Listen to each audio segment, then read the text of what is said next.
Hello दोस्तों, मैं दीपक स्वागत करता हूं आपके अपने इस यूट्यूब चैनल जय हिंद भाई दीपक सर भाई। दोस्तों, जैसा कि आपको पता है कि मैं आपका अनसॉल्व 2022 वाला है जो कि सेट 2 है।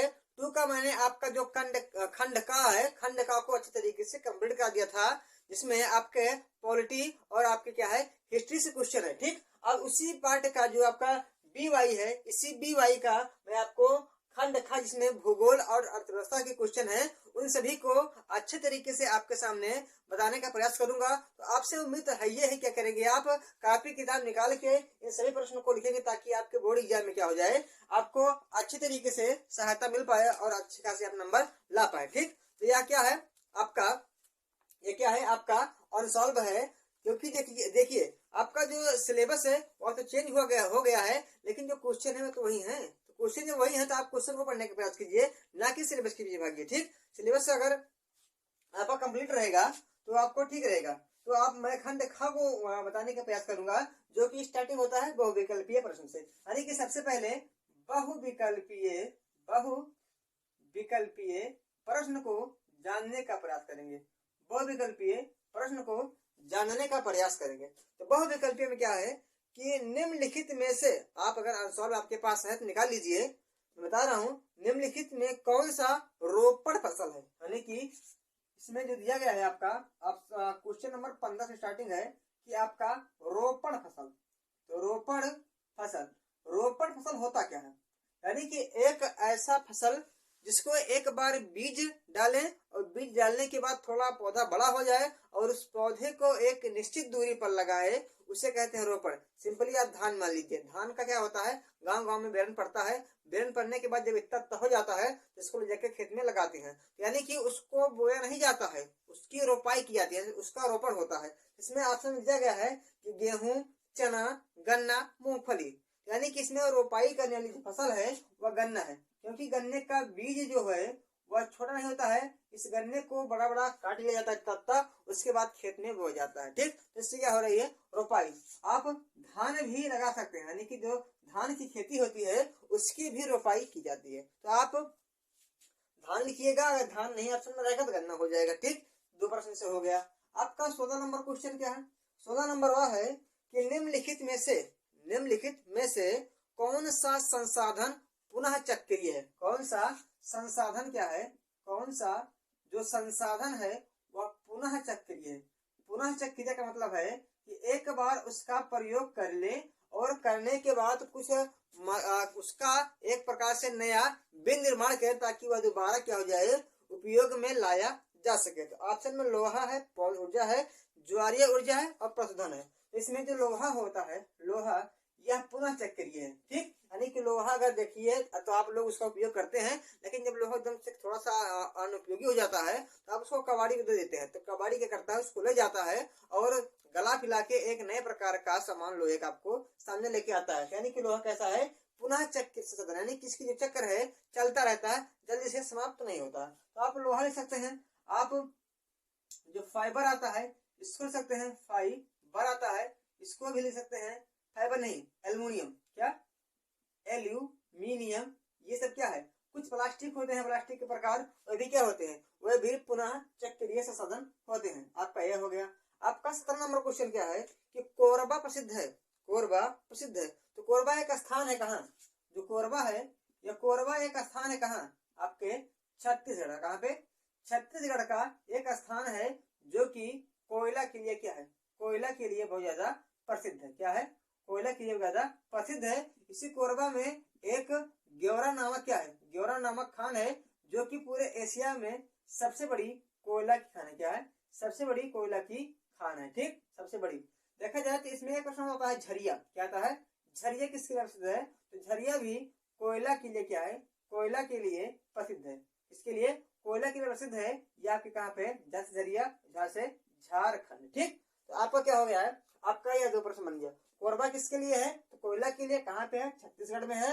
और झरिया किसके लिए है, ये भी कोयला के लिए है, कहाँ पे, झारखंड में। ठीक, उसके बाद क्या है आपका 18 नंबर क्वेश्चन क्या है। 18 नंबर क्वेश्चन यह है कि निम्नलिखित में से कौन सा रेशेदार फसल, कौन सा रेशेदार फसल है। तो रेशेदार के अंतर्गत देखा जाए तो रेशेदार एक प्रकार का आखाद्य फसल, क्या जो रेशेदार फसल है वो कैसा है, आखाद्य है। ठीक, इसमें आपका कपास दिया है वो भी आखाद्य है यानी कि रेशेदार है, जूट दिया है ये भी है, प्राकृतिक रेशा ये भी है। इनमें सभी यानी कि देखा जाए तो आपका कपास भी क्या है, एक रेशेदार फसल है, आपका जूट क्या है, एक रेशेदार फसल है। उसके बाद प्राकृतिक जो रेशा है, प्राकृतिक जो रेशा है वो भी क्या है, एक प्रकार का आपका इस रेशेदार फसल के अंतर्गत आता है। यानी कि इसमें जो ऑप्शन होगा वो ऑप्शन होगा सभी वाला, यानी कि केवल सही प्रश्न में सभी है।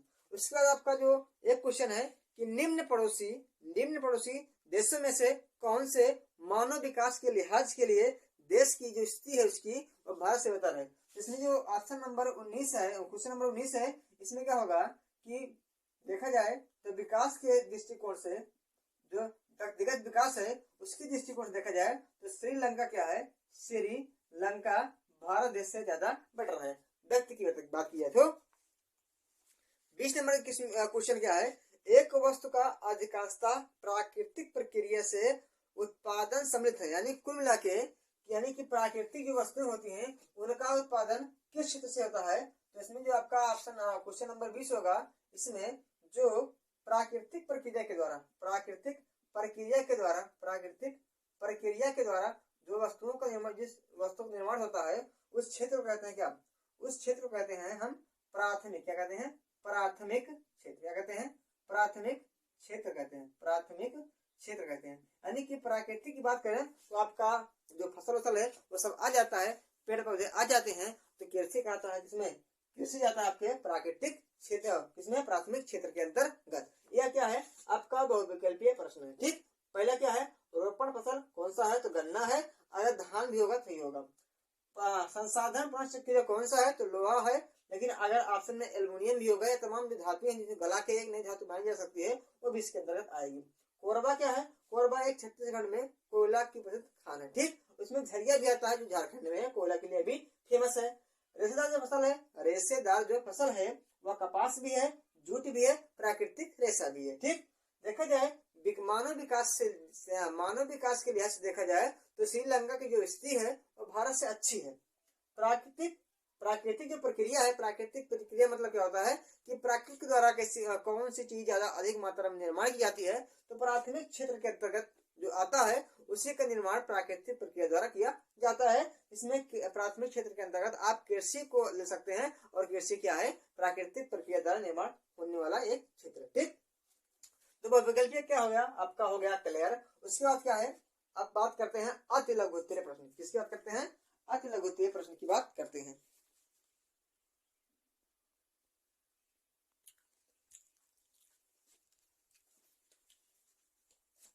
तो इसमें क्या है आपका अति लघु उत्तरीय प्रश्न।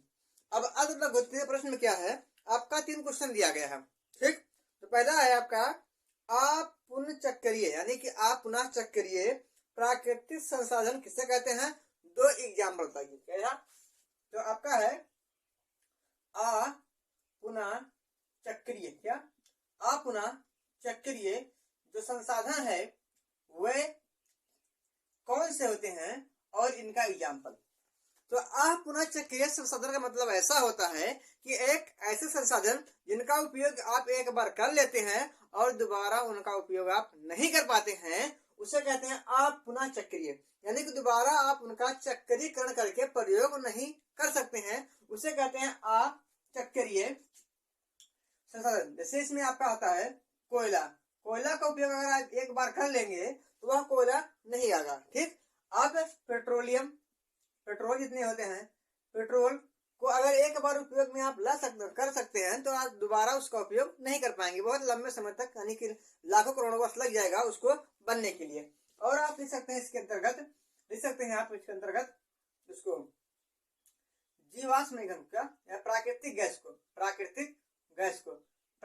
गैस क्या है, ये भी एक प्रकार का अपुनचक्रीय संसाधन के अंतर्गत आता है। यानी कि जिसका एक बार उपयोग कर लें दोबारा उपयोग नहीं कर पाए, वही क्या है, अपुनचक्रीय संसाधन। कोयला, पेट्रोलियम, प्राकृतिक गैस वगैरह गैस के उदाहरण है। तो आपका 21 नंबर हो गया आपका क्लियर। ठीक, आपका जो 22 नंबर क्वेश्चन है वह है अर्थव्यवस्था में असंगठित क्षेत्र के श्रमिकों की कोई 2 समस्या। पहले बात बताइए, असंगठित, असंगठित क्षेत्र में होने वाले समस्या को बताइए। तो पहली बात समस्या क्या है कि जो असंगठित क्षेत्र है यानी कि उनका कोई संगठन का पता नहीं है, कब काम मिले कब काम न मिले कोई पता नहीं है। ठीक, तो यानी कि देखा जाए तो रोजगार का समय, रोजगार का जो समय है वह निश्चित नहीं है। क्या है? रोजगार का जो समय है वह निश्चित नहीं है। दूसरी बात क्या है कि लोग लंबे समय तक काम कराते हैं, इसमें असंगठित में लंबे समय तक काम कराते हैं और काम कराने के बाद एक चवन्नी तुमको नहीं देंगे, यानी कि लंबे समय तक काम कराएंगे, लंबे समय तक क्या होगा, यानी कि 4 घंटा के बजाय 8 घंटा के बजाय आपको 10 घंटा काम कराएंगे और उसके बाद जो पैसा है वह कम मिलेगा। तो एक प्रकार से अब असंगठित मतलब उसका कोई संगठन पता रहता है नहीं, कब तक काम चलेगा, कब तक काम होगा, कितना पैसा मिलेगा, कुछ पता नहीं है, उसे कहते हैं असंगठित क्षेत्र। लेकिन जो रहता है आपका संगठित क्षेत्र वह पता रहता है। ठीक, इसमें अनेक प्रकार की सेवाएं भी आपको दी जाती हैं, उसको कभी बता देंगे, लेकिन असंगठित के अंदर प्राइवेट चीज को आप मान सकते हैं। ठीक, उसके बाद आपका है 23 नंबर क्वेश्चन। 23 वाला क्या है? अर्थव्यवस्था में कौन सा क्षेत्र लोगों को सर्वाधिक रोजगार देता है? यानी जो अर्थव्यवस्था का कौन सा ऐसा क्षेत्र है, कौन सा क्षेत्र है जो लोगों को सर्वाधिक रोजगार देता है, सर्वाधिक रोजगार। तो हमारे दिमाग से भैया नहीं, सबके दिमाग से एक ही क्षेत्र होगा, प्राथमिक क्षेत्र। क्या होगा? प्राथमिक क्षेत्र। अब प्राथमिक क्षेत्र होता क्या है? तो प्राथमिक क्षेत्र आपको पता है कि कृषि, क्या कृषि मतलब खेती बाड़ी। अब खेती बाड़ी भैया भारत किसान है, तो भारत किसान और भारत की मान क्या है? ये खेती बाड़ी है। तो खेती बाड़ी एक ऐसा क्षेत्र है जो लोगों को सर्वाधिक रोजगार देता है, और कोई फैक्ट्री नहीं है जो लोगों को रोजगार ज्यादा देगी। ठीक, तो आज नहीं, भारत में तकरीबन बहुत समय से 50 से 60% लोग ऐसे हैं जो हमेशा खेती बाड़ी करते हैं, चाहे कितनी बड़े लोग बन जाए। यानी कि खेती बाड़ी देखा जाए तो भारत की शान है। ठीक, तो देखा जाए तो सर्वाधिक अर्थव्यवस्था में प्राथमिक क्षेत्र यानी खेती बाड़ी क्या करता है? सर्वाधिक लोगों को रोजगार देने का काम करता है। आज समझ गए होंगे। ठीक, उसके बाद क्या है आपका, यह आज लघुत्तरीय हुआ इन प्रश्नों के साथ। मैं छोटे छोटे बता रहा हूँ ताकि आपके दिमाग में कुछ बैठ जाए और इस संबंधी बात आप लिख सकें। ठीक, उसके बाद क्या है आपका अति लघु उत्तरीय, अति को मिटा दे रहा हूँ, जो आपका है या लघु उत्तरीय प्रश्न। क्या है? लघु उत्तरीय प्रश्न। आपका जो 24 नंबर क्वेश्चन है, 24 नंबर क्वेश्चन है लघु उत्तरीय का, इसको रुको, इसको मैं इरेज कर दे रहा हूँ। उसके बाद जो आपका ये क्वेश्चन है 24 नंबर का, यह है अर्थव्यवस्था के 24 नंबर का है कि अर्थव्यवस्था के तृतीयक, क्या है? तृतीयक क्षेत्र से क्या समझते हैं? तो तृतीय क्षेत्र का मतलब यह होता है कि एक प्रकार का सेवा क्षेत्र क्या होता है? तृतीय क्षेत्र। इसके अंतर्गत आपका संचार आता है, आपका परिवहन आता है, इसी के अंतर्गत आपका बैंकिंग आएगा, इसी के अंतर्गत आपका चिकित्सा आएगा, इसी के अंतर्गत आपका जो डाक वाक है ये आएगा, इसी के अंतर्गत जो आपकी शिक्षा है ये भी आएगी। यानी कुल मिला के लोगों को सेवा देने का काम जो करता है वो आपका तृतीय क्षेत्र ही करता है। इसमें भाई पढ़े लिखे व्यक्ति होते हैं और क्या करते हैं? लोगों की सेवा करने का काम करते हैं, ताकि लोग इधर फैक्ट्री में काम कर रहे हैं, खेती में काम कर रहे हैं, वैसे भी क्या करें, इसमें आके मतलब इन सेक्टरों में आके कुछ न कुछ अपने लिए सेवा का अवसर पा सकते हैं। इसे कहते हैं क्या? सेवा क्षेत्र। क्या कहते हैं? सेवा क्षेत्र से कहते हैं। तो तृतीय क्षेत्र क्या है समझ गए आप? उदाहरण के माध्यम से आपको बता दिया, यानी कि एक ऐसा क्षेत्र जो एक प्रकार के लोगों को सेवा देता है, वैसे कहते हैं क्या? सेवा क्षेत्र या तृतीय क्षेत्र। ठीक, इसके एग्जाम्पल के रूप में ये सभी चीजें आती हैं। आपका जो 25 नंबर क्वेश्चन है भाई, चीजें बहुत आसान है, केवल आपको समझना ही है। इसके अथवा में यह क्वेश्चन दिया गया है, क्योंकि भाई लघु उत्तरीय है तो ही है, लेकिन एक अथवा के रूप में दिया गया है कि गन्ने का एक जो भौगोलिक परिस्थिति होती है, भौगोलिक दशा होती है, गन्ने का बताइए। तो गन्ना सबसे पहले सिंपली बात, ये किस फसल का किस प्रकार की फसल है? तो पहली बात ये क्या है? खरीफ फसल। तो इसको जब बोया जाता है तो गन्ना बोने का जो समय होता है वो जुलाई से अक्टूबर क्या होता है? सबसे परफेक्ट होता है। क्या होता है? जुलाई से अक्टूबर तक, यानी कि जुलाई से अक्टूबर तक क्या होता है, यह चलता है। यानी कि जुलाई में बोएंगे और क्या करेंगे, नवंबर से या दिसंबर से जनवरी में क्या करेंगे, इसको काट लेंगे। ठीक, लेकिन अब गन्ना क्या हो गया, 12 मासी हो गया, चाहे जब बो चाहे जब काटो, भैया कोई पता नहीं। लेकिन जो शुरुआत में गन्ने को लाया गया था तो उसे खरीफ के फसल के अंतर्गत रखा गया था। ठीक, तो इसका जो तापमान होता है, तापमान चाहिए गन्ने को, तो 21 डिग्री सेल्सियस से 27 के अगर बीच में क्या है तापमान है, तो गन्ने का जो खेती होगी वो नंबर 1 की होगी। उसके बाद देखा जाए इसमें जो मिट्टी है, इसकी जो मृदा है, मिट्टी है, दोमट भी चल सकती है और बालुई भी चल सकती है। यानी कि मिट्टी में देखा जाए तो दोमट, बालुई, जलोढ़, ये सब क्या है, ये सब मिट्टियां ऐसी हैं जिसमें लमसम हर एक प्रकार की फसल क्या होता है, उत्पादन हो जाता है। उसके बाद क्या है, जो वर्षा है इसके लिए क्या, जो बारिश हो जाएगी गन्ना के लिए, वो बारिश भैया अगर 75 सेंटीमीटर से 100 सेंटीमीटर के बीच हो रही है तब तो गन्ना नहीं, गन्ने का पिताजी होगा, यानी कि 10-10 मीटर क्या होगा, गन्ना होगा। ठीक, ये क्या है, ये कुछ अगर देखा जाए गन्ना, तो पूरे भारत में, पूरे विश्व में जो गन्ना होता है विश्व में, तो सबसे अधिक क्या होता है, ब्राजील में। क्या होता है, ब्राजील में सबसे अधिक मात्रा में गन्ना होता है। लेकिन अगर अपने भारत में देखा जाए तो भारत में सेकंड नंबर पे आता है गन्ने का उत्पादन पूरे विश्व में होता है। और इसमें कुछ धुरंधर आपके राज्य हैं, जैसे आपका उत्तर प्रदेश, आपका महाराष्ट्र,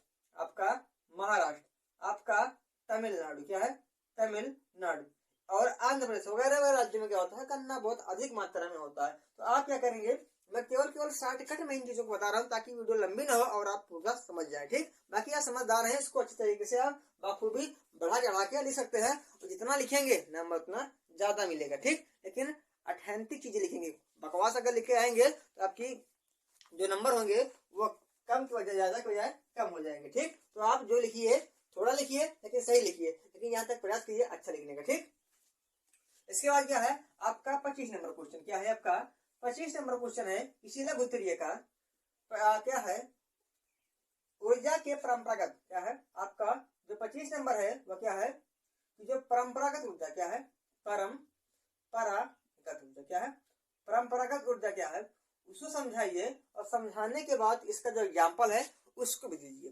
ठीक, तो परंपरागत ऊर्जा एक ऐसा ऊर्जा होता है जिसको प्राप्त करना एक निश्चित प्रक्रिया के द्वारा क्या होता है, उसको प्राप्त किया जाता है। यानी कि उसको प्राप्त करने की एक निश्चित विधि होती है, उसे कहते हैं क्या, परंपरागत ऊर्जा स्रोत। ठीक, इसके अंतर्गत क्या होता है आपका कोयला। अब कोयला को एक ही दो प्रकार से निकालेंगे, पेट्रोलियम, ठीक, पेट्रोलियम हो गया, आपका प्राकृतिक गैस, क्या, प्राकृतिक गैस, ये सब क्या है आपका जो ईंधन है, ये सब क्या है, ये सब परंपरागत ऊर्जा के स्रोत है। यानी कि ये देखा जाए तो एक बार अगर खत्म हो जाएंगे इनको बनाने में लगभग 2 से 3 लाख समय लग जाएगा, 2 लाख से 3 लाख वर्ष समय लग जाएगा। ठीक, इसको निकालने के लिए हम एक विशेष प्रकार की तकनीकी का प्रयोग करेंगे और ये जीवन में एक ही बार होंगे, उसके बाद खत्म हो जाएंगे। ठीक, यानी क्या है, यह आपका अनवीकरणीय क्या है, अनवीकरणीय ऊर्जा है, क्या है, अनवीकरणीय या अनवीकरणीय संसाधन के अंतर्गत आता है। ठीक, यानी कि परंपरागत एक निश्चित तरीके से क्या होगा, इसका अगर उपयोग करेंगे तभी चलेगा, अन्यथा चल नहीं पाएगा। ठीक, तो इसी में होता है आपका गैर परंपरागत, वो जैसे आपका सौर ऊर्जा, यानी कि कोई परंपरा है नहीं, जब चाहे तैसे उसे बना लीजिए, वह क्या है आपका गैर परंपरागत। सब आज समझदार हैं, स्कूल सकते हैं आगे बढ़ा चढ़ा के। इसका जो अथवा वाला क्वेश्चन है बता रहा हूँ उसको, विकास की पारंपरिक अवधारणा, जो क्या है इसका अथवा का है, विकास की पारस्परिक अवधारणा क्या है। तो विकास की पारस्परिक अवधारणा का मतलब यह है कि विकास मतलब लगातार किसी चीज में क्या परिवर्तन ही क्या होता है, विकास होता है। तो आप एग्जाम्पल में मान लीजिए कि एक छोटा सा बच्चा है, क्या हो रहा है, एक छोटा सा बच्चा है, जब यह भ्रूण अवस्था में रहता है तो कुछ रहता है, धीरे धीरे जब उत्पन्न होता है, बेबी का रूप लेता है तो कुछ होता है, फिर धीरे धीरे बालक, फिर धीरे धीरे एक 18 से 19 साल का बच्चा, फिर एक युवक के रूप में, फिर बुढ़ा, फिर अंत में एकदम सा।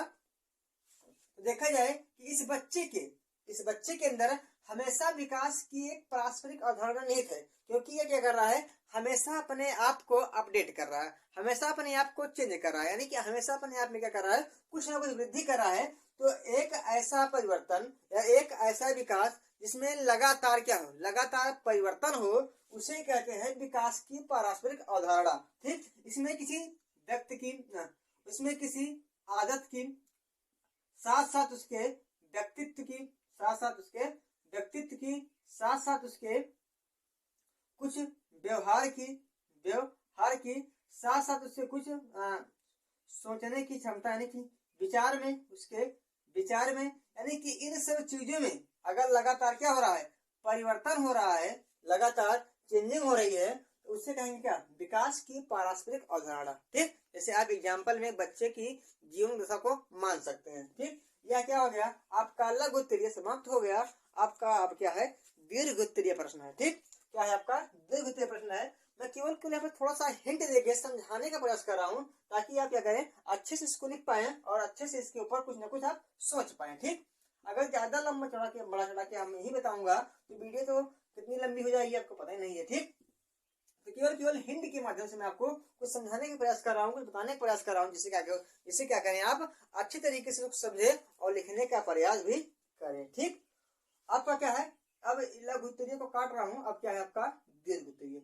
अब दीर्घ उत्तरीय प्रश्न भैया मैं एक ही दो बताऊंगा, दो है अथवा के रूप में भी है, तो अथवा को नहीं बताऊंगा ना, वीडियो काफी लंबी हो रही है। इस समय आपका कितना हो रहा है, 21/22 हो रहा है, सोचता हूँ आधा घंटे में खत्म हो जाए। ठीक, तो आपका पहला क्या दीर्घ उत्तरीय में प्राकृतिक, जो आपका 27 से 26 तक का है, आपका 26 नंबर क्वेश्चन है, इसमें है प्राकृतिक संसाधन। तो प्राकृतिक संसाधन को मैं बता रहा हूं, आप समझने का प्रयास कीजिएगा। ठीक, प्राकृतिक संसाधन यानी कि एक ऐसा संसाधन जो हमें प्रकृति के द्वारा दिया जाता है, उसे कहेंगे प्राकृतिक संसाधन। ठीक, इसमें मानव के निर्माण की कोई विशेष चीज नहीं होगी, केवल मानव के द्वारा निर्माण नहीं किया गया होगा, केवल प्रकृति के द्वारा ही यह दिया जाने वाला संसाधन है। संसाधन का मतलब वह है जो आपकी आवश्यकताओं को पूरा कर दे, आपके समय को बचा दे, उसे ही संसाधन कहते हैं। लेकिन अगर यह प्रकृति द्वारा दिया जा रहा है तो उसे ही प्राकृतिक संसाधन कहते हैं। ठीक, इसको दो प्रकार बांटा गया है। पहला है आपका अनवीकरणीय, ये पहला आपका नवीकरणीय, क्या है, नवीकरणीय संसाधन। ठीक, दूसरा आपका है अनवीकरणीय। ठीक, पहला क्या है आपका नवीकरणीय, दूसरा आपका है अनवीकरणीय। नवीकरणीय क्या है, नवीकरणीय एक ऐसा संसाधन होता है जिसका उपयोग आप बार बार कर सकते हैं, यानी कि एक बार अगर उसका उपयोग कर सकते हैं, एक बार उसका उपयोग करेंगे तो वह हमेशा उपयोग की बना रहेगा। ठीक, उससे कहेंगे क्या, यानी कि लंबे समय तक अगर टिका रहा है, लंबे समय तक या चल रहा है, तो इसे कहेंगे क्या, नवीकरणीय। ठीक, इसको भी दो प्रकार बांटा गया है, एक बांटा गया है आपका प्रवाह, यानी कि जो बहता है, और एक बांटा गया है जल। ठीक, प्रवाह के अंदर क्या होता है, यानी कि खत्म नहीं होगा, लेकिन इसका हमेशा प्रवाह होता रहेगा, यानी कि हमेशा यह बहता रहेगा। तो एग्जाम्पल में इसके है जल का हमेशा प्रवाह होता है, और जल धरती से कभी खत्म नहीं होगा। वायु का भी क्या होता है, प्रवाह होता रहता है, बहाव होता रहता है, लेकिन यह भी कभी खत्म नहीं होगा। ठीक, अब दूसरा क्या है, जैव भी क्या है, नवीकरणीय है, क्योंकि जैव भी कभी खत्म नहीं होगी, जब तक धरती रहेगी तब तक इस पे जीवन रहेगा। ठीक, तो जैव भी क्या है, नवीकरणीय है। लेकिन जैव को दो प्रकार बांटा गया है, पेड़ पौधे में जीव होता है, इसलिए पेड़ पौधे को अलग रखा गया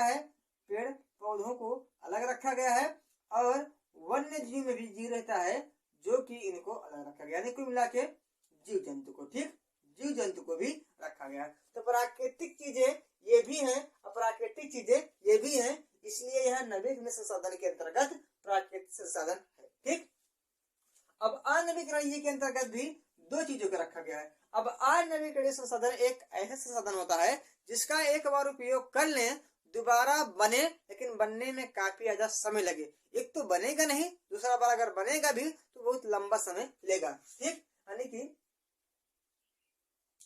या लंबे समय तक एक प्रकार से लंबे समय तक यह नहीं चलेगा। उसे कहेंगे क्या? अनवीकरणीय संसाधन। इसको भी दो प्रकार बांटा गया है। एक है इसका पुनः चक्रीकरण। क्या है? पुनः चक्रीय। एक आपका है या अपुनर्चक्रीय। क्या है? अपुनर्चक्रीय। ठीक, यानी कि पुनर्चक्रीय के अंतर्गत क्या आता है कि एक ऐसा संसाधन जो अनवीकरणीय के अंतर्गत आएगा, लेकिन चलेगा और चलने के बाद अगर एक बार खराब हो जाएगा तो आप उसको दोबारा से बना सकते हैं, लेकिन दोबारा बनने के बाद दोबारा नहीं बनेगा। तो उसे कहेंगे क्या? अनवीकरणीय के अंतर्गत पुनः चक्रीय। जैसे आपका धातुएं होती हैं, ये क्या है? ये आपकी है पुनः चक्रीय, यानी कि लोहे का एक बार प्रयोग करेंगे दोबारा भी उसका प्रयोग हो सकता है। ठीक, अपुनः के अंतर्गत क्या आता है? एक बार उसका प्रयोग कर लेंगे तो जिंदगी में वह नहीं होगा। ठीक, इसे कहेंगे क्या? अपुनः चक्रीय। जिसमें क्या आता है आपका पेट्रोलियम, यानी कि जीवाश्म ईंधन। क्या? जीवाश्म ईंधन इसमें आता है। ठीक, तो आप इन सभी हेडिंगों को बाकायदे समझेंगे और समझने के बाद लिखने का प्रयास करेंगे तो शायद आपको समझ में आ जाएगा। ठीक, प्राकृतिक संसाधन एक ऐसा संसाधन होता है जो प्रकृति द्वारा दिया जाता है। दो प्रकार के होते हैं, एक नवीकरणीय, एक अनवीकरणीय। नवीकरणीय क्या होता है? जो लंबे समय तक चलता रहता है, कभी खत्म नहीं होता, उसे कहते हैं नवीकरणीय। जो एक निश्चित समय बाद खत्म हो जाता है उसे कहते हैं अनवीकरणीय। ठीक, इसको दो प्रकार बांटा गया, एक जो हमेशा खत्म नहीं होगा कि बहेगा, एक जिसमें जान होगी। ठीक, जो बहेगा वह वायु होगा और क्या होगा? जल होगा। जिसमें जान होगी दो होगा, एक तो पेड़ पौधा होगा, तो जीव जंतु का। ठीक, जो अनवीकरणीय है उसमें दो प्रकार के होंगे, यानी कि एक बार उसका प्रयोग करेंगे लेकिन लंबे समय तक करने के बाद खत्म हो जाएगा तो उससे कहेंगे क्या? अपुनर्चक्रीय। लेकिन जो पुनर्चक्रीय है उसका उपयोग करेंगे लेकिन निश्चित समय बाद वह खराब हो जाएगा, लेकिन अगर आप चाहेंगे तो दोबारा से उसका मेंटेनेंस करा के उसका उपयोग आप कर सकते हैं। ठीक, तो ये क्या हो गया? आपका दीर्घ हो गया। उसके बाद क्या है? इसमें 27 नंबर क्वेश्चन है, उसको पढ़ने के बाद क्या होता है आपका मैपिंग। ठीक, इतना हो गया। आप उसको समझेंगे, समझने के बाद उसको अपने तरीके से लिखने का प्रयास करेंगे। मैंने इसको केवल हिंट के माध्यम से आपको समझा दिया। ठीक, तो आपका क्या है? वैश्वीकरण क्या है? वैश्वीकरण क्या है? वैश्वीकरण क्या है? इसका जो संभव बनाने वाले कारक हैं उनको आप बताइए। तो पहली बात, वैश्वीकरण क्या है? वैश्वीकरण, तो वैश्वीकरण क्या है? किसी क्षेत्रीय अथवा स्थानीय, किसी क्षेत्रीय अथवा स्थानीय वस्तु को या फिर कोई घटना हो, वस्तु को या घटना को विश्व स्तर पर रूपांतरण करना ही कहलाता है आपका वैश्वीकरण। क्या? वैश्वीकरण कहलाता है। यानी कोई पास की चीज हो, कोई पास या स्थानीय चीज हो, उसका चाहे चीज हो चाहे कोई घटना हो, चाहे कोई बात हो, उसको क्या करेंगे आप विश्व स्तर पे बदल देंगे, वही हो जाएगा क्या? आपका वैश्वीकरण। यानी कि पास या स्थानीय चीजों को विश्व के स्तर पर ले जाना ही आपका वैश्वीकरण कहलाता है। तो संभव बनाने वाले कारक कौन कौन से हैं? यानी कि यहाँ मुख्यतः हम घटना को नहीं लेंगे, मुख्यतः किसी वस्तु के लेंगे। इसको वैश्वीकरण करने की जो कारण है वह मुख्य रूप से क्या है? तो पहले बात आपका जो संचार है, क्या है? संचार जोर शोर से किसी भी चीज को बहुत ज्यादा आयाम से क्या करता है? पहुंचा देता है। ठीक, विश्व स्तर पे। दूसरा बात क्या है? इंटरनेट। क्या है? इंटरनेट। अगर इंटरनेट नहीं होता तो आज क्या होता? वैश्वीकरण लो लेवल का होता। उसके बाद आपका परिवहन भी है। क्या है? परिवहन भी है। परिवहन के बाद आपका क्या है? कुछ आपकी पूंजीवादी। क्या? पूंजीवादी। ठीक, कुछ भी आप क्या है? उसके बाद क्या है? एक बार देख लो वीडियो कितनी लंबी हो गई।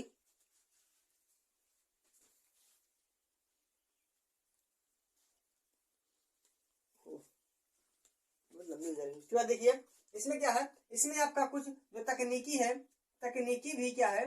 तकनीकी भी क्या कर रही है? इसको आगे बढ़ा रही है। पांचवी है। छठी क्या आपका जो कंप्यूटर भी इसको आगे बढ़ा रहा है। उसके बाद क्या है? कुछ वितरण प्रणाली। क्या? वितरण प्रणाली है या इसको भी आगे बढ़ाने का काम कर रहा है। ठीक, यानी कि इन सभी माध्यमों से क्या होता है? आपका जो किसी भी वस्तु का बहुत तेजी से क्या होता है? वैश्वीकरण होता है। ठीक, ये आप समझ जाएंगे। समझने के बाद इसको अपने तरीके से लिखने का प्रयास करेंगे। ठीक, अब क्या है? आपका मैपिंग वाला क्वेश्चन है, यानी कि मानचित्र वाला। ठीक, क्योंकि वीडियो बहुत लंबी हो जा रही है इसलिए मैं इसे शॉर्ट में बताकर ही खत्म करने का प्रयास करता हूँ। ठीक, आपका जो मानचित्र है